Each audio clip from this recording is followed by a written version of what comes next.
মৰমৰ ৰূপহী সমষ্টিৰ ৰাইজৰ জ্ঞাতাৰ্থে মই জনাব বিচাৰিছোঁ, মই মহম্মদ চাইফুল ইছলাম, মোৰ ঘৰ কাহৰিগাঁও।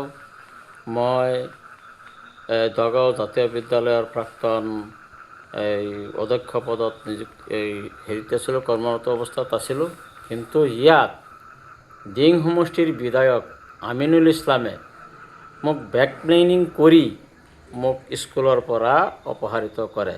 কিন্তু মই ফাউণ্ডাৰ শিক্ষক, লগতে মই শ্বেয়াৰ হোল্ডাৰ। তেখেতো আছিলে, কিন্তু তেখেত যে এনেকুৱা এজন দুৰ্দান্ত প্ৰকৃতিৰ মানুহ মই তেতিয়াৰ পৰাই গম পাইছোঁ। 2007 এষ্টাব্লিছ হৈছিল দগাঁও জাতীয় বিদ্যালয়খন, তেতিয়াৰ পৰাই মই সংলগ্ন হৈ আছিলোঁ।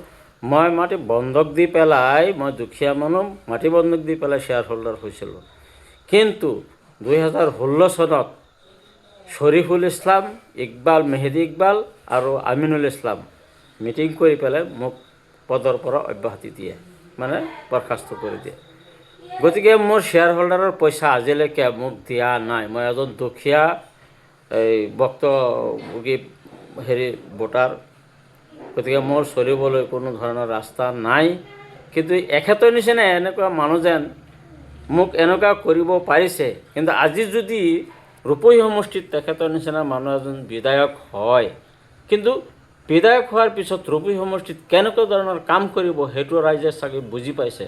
গতিকে ৰাইজলৈ মোৰ বিনম্ৰ অনুৰোধ, গতিকে দগাঁও দিং সমষ্টিৰ বিধায়ক আমিনুল ইছলাম যে টেঙা আম বেপাৰী, তাত যে আম বিক্ৰী কৰি পেলাই যে এতিয়া জেগা নাই, এতিয়া আহিছে ৰূপহী সমষ্টিত আম বিক্ৰী কৰিবলৈ। গতিকে ৰাইজ, আপোনালোকে মোৰ এই বিনম্ৰ অনুৰোধখিনি শুনিব আৰু এইবাৰ তাক একেবাৰে উৎখাত কৰি দিব। এজন কবিয়ে কৈছিলে, ধৰ জাৰ ধৰ বাই আৰু চবৰ সমানে। কিন্তু 15 বছৰ দিং সমষ্টিত কাম কৰি পেলাই তো কি কৰিছে এইটো আপোনালোকে অৱশ্যে জানে। কিন্তু তাত পাত্তা নাপাই পেলাই এতিয়া ৰূপহী সমষ্টিত আহিছে আমাৰ ৰূপহী সমষ্টিক ধ্বংস কৰিবৰ কাৰণে।